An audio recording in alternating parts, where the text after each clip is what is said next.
Hello everyone, it's Laffy Traffy. One Piece Chapter 1007 is officially out, and my god, do we have something to talk about.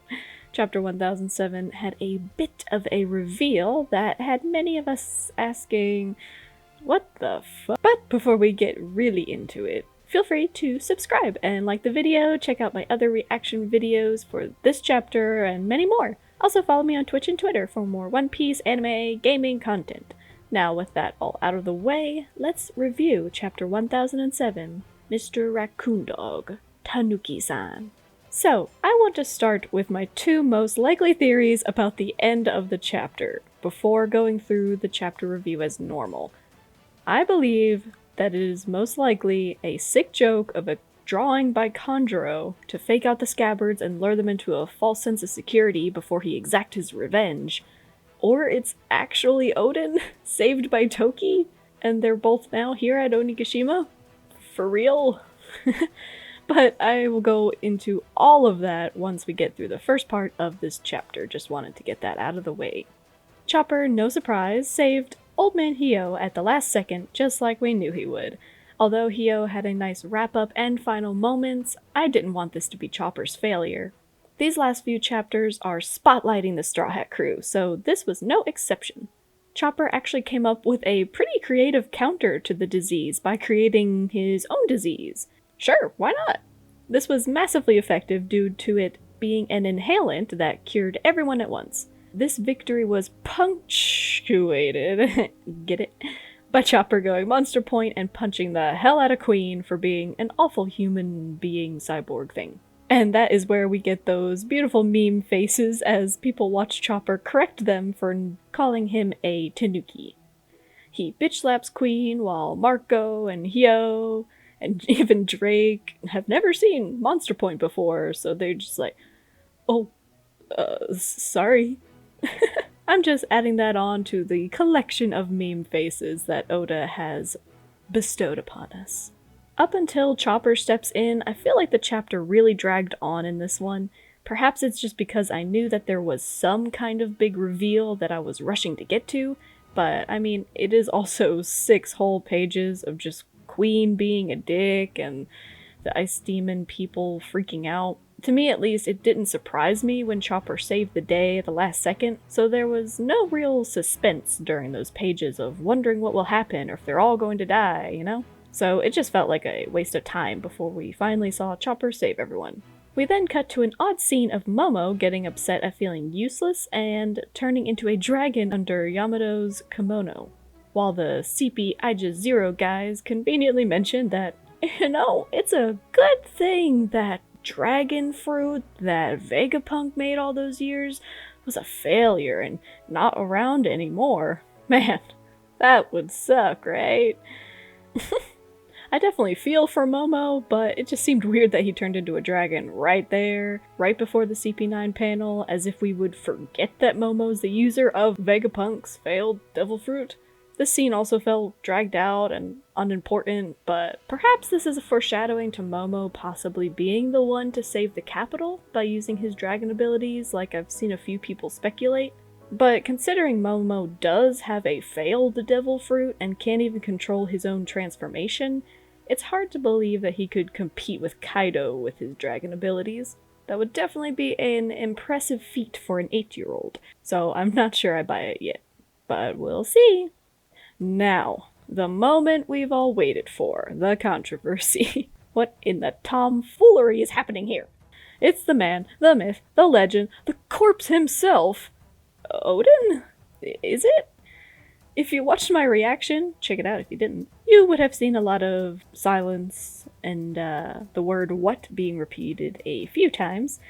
Now, before I go into details, I want to give the disclaimer that I'm holding on to the belief that whatever is happening here, Oda will make it make sense. Most likely. Hopefully. Right? It seemed really contrived, out of place, and downright impossible, that first encounter, but with time to think, there's a few possibilities here. I've already mentioned my 2 favorites, so let's talk about the other crazy theories out there first. Some are saying it's Oden's ghost.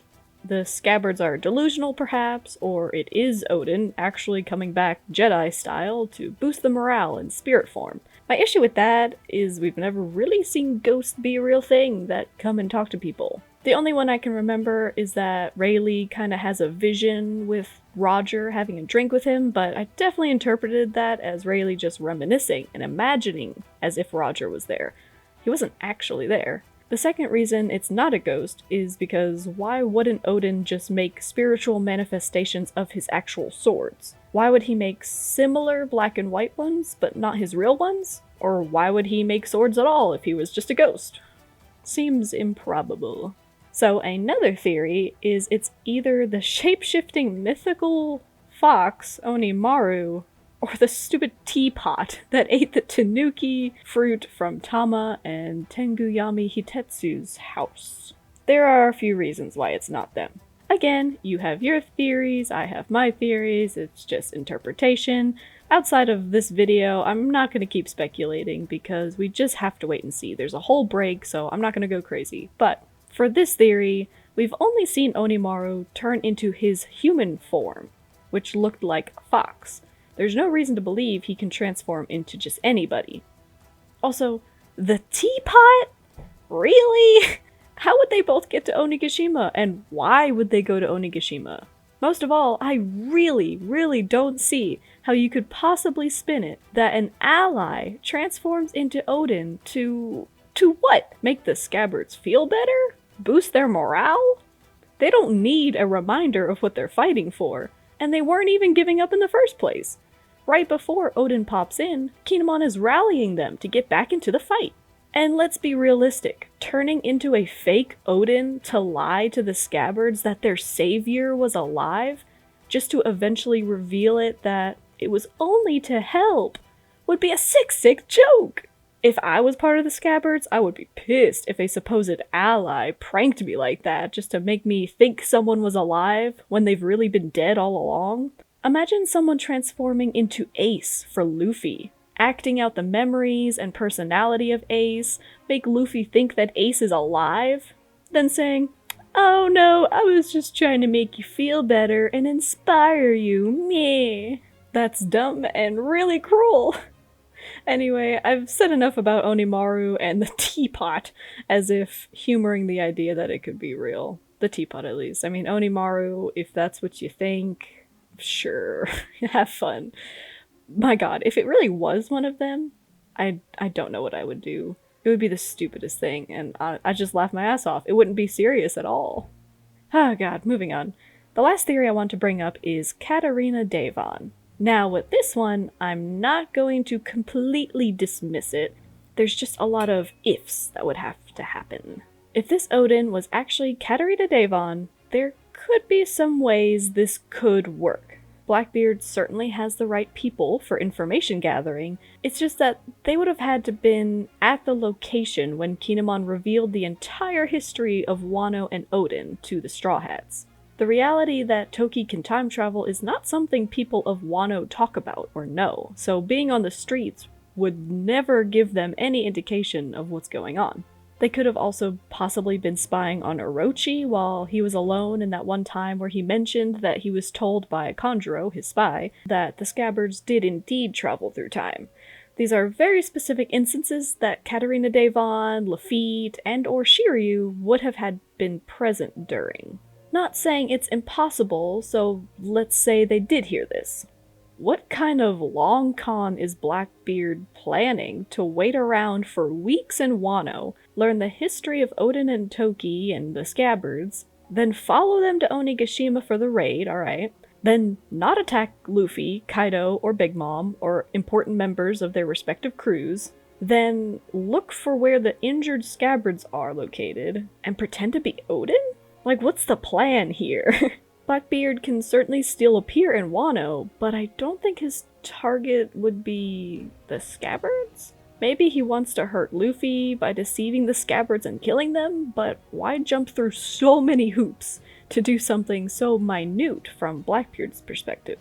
Yes, I know Blackbeard met Odin and sailed around with him, but why target his followers? Why was there any grief towards him at all? Odin died, so why waste time and not go after the big timers who are all fighting each other? Why not wait up on the rooftop? I mean, maybe that's where he's going afterwards, but it just seems like a really weird side quest to go after the scabbards to pretend to be Odin. Like, she could pretend to be anyone. Also, even with a very detailed description, would Katarina Devon even be able to transform into Odin? Is it a thing where she has to see someone to then clone them as close as she can? I mean, I suppose there's the means here for Blackbeard to do it, but why? I don't see the motive. So that wraps up the theories that I'm not exactly betting on. Now let's talk about what probably is going on, in my professional opinion. Not really. Let's talk about Kanjuro. I think I'm putting more stock into this theory than Odin actually being alive at the moment, because unlike the other possibilities of if he isn't dead and someone's impostoring him, we got a morphling on our hands, Kanjuro has the means and the motive. If Kanjuro screws with the scabbard's minds and shocks them or lulls them into a false sense of security, Kanjuro can get his revenge of being defeated by them. Now, for this to make sense, we have to go down a dark road of Kanjuro's messed up personality, which he kind of has, so I'm not really putting it past him. Imagine the cruel, demented idea of drawing Odin, convincing the scabbards it's really him, then like sneak attacking and killing Kinemon or someone when they're not expecting it. From the scabbards' perspective, it would look like Odin himself betrayed them. They wouldn't be able to do anything. They'd be torn apart emotionally. Unfortunately and unnervingly, this might happen. I mean, Jesus, I hope it doesn't. But, I mean, if this isn't the real Odin, this seems to be the only other real option. And it's scary. It also makes sense that Odin is drawn with similar swords, not the actual swords, because Kanjuro would know that Odin no longer has his swords, but added similar ones just to add to the visage of Odin for believability. Whew. Now, I was going to make a separate video for all this theory talk and whatnot, and I probably should have, but I decided to just make a little bit of a longer review video instead. I just keep going off on tangents. There's a lot to discuss here. Finally, we arrive at discussing the possibility that Odin is still alive. A big piece of supporting evidence for this is the mysterious figure that we've yet to see, who had just helped heal the scabbards before Odin appeared. I've been on board that this is Toki, and with Kawamatsu's line of saying he saw something, someone, but it must have been a dream because it's not possible, it's definitely Toki.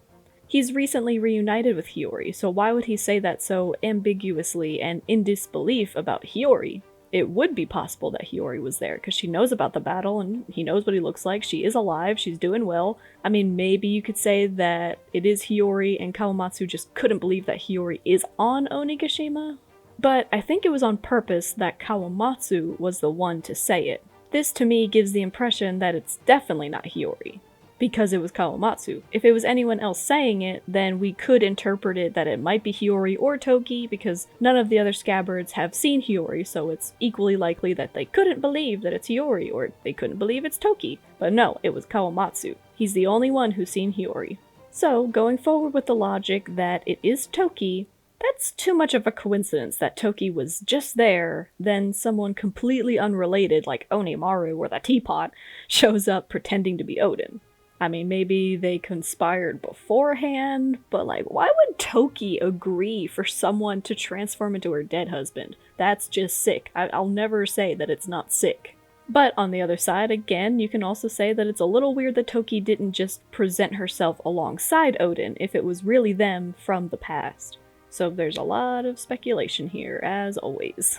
I went back to Odin's death chapter, and all I'll say is that depending on how you interpret everything in the dialogue, there's a lot of possible evidence here. Toki tells Odin that he won't die. Odin writes a note to Toki saying that if I die, I want you to use your powers, ... and then the note isn't finished, and it's torn apart as the readers don't get to see it.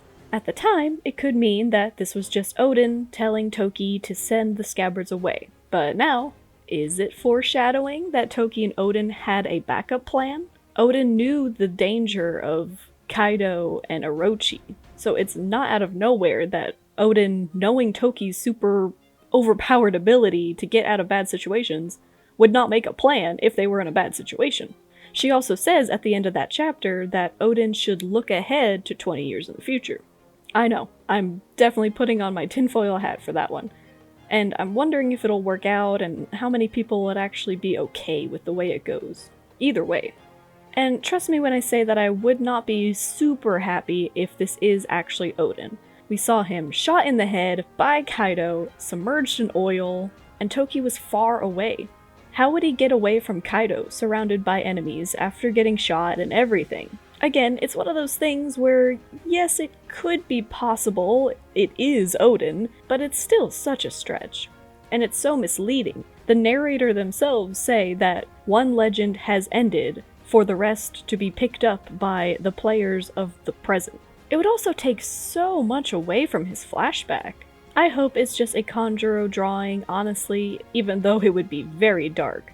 Plus, it could still be, if it was a Kanjuro drawing, it could still be Toki or Hiyori, because Kanjuro was in the vicinity, so he might have the person captive right now, as he draws Oden just to be cruel. We don't know the exact timeline of how long, let's say Toki was there healing and then she left. How long was it between when Oden then came through the room? It could be several minutes, so Toki might have time traveled, sought out the scabbards, helped them, ran away because she doesn't want to screw up with their minds, and then Kanjuro was after the scabbards also to exact his revenge. He catches Toki, and god, that's even worse. To draw the dead father if it was Hiyori, or to draw the dead husband of Toki after healing the scabbards? There's no way that this unfolds if this is a Kanjuro drawing that works out for the plan. There's going to be tragedy. And guess how people are speculating this act will end. So, after all of that, what are your thoughts about this? I'd love to hear what everyone is thinking right now about it. Do you think this is the real Oden and Toki from the past? Is it Kanjuro's drawing? Has Blackbeard entered the chat?